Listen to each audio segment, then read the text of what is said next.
You ask Tiger to solve. This deals with linear equations with one unknown.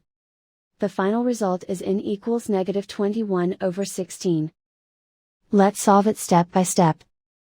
Group all constants on the right side of the equation. Subtract 5/16 from both sides. Combine the fractions. Combine the numerators.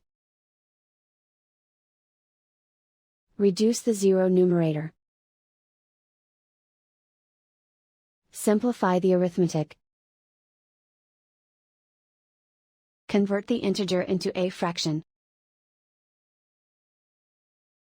Combine the fractions. Combine the numerators.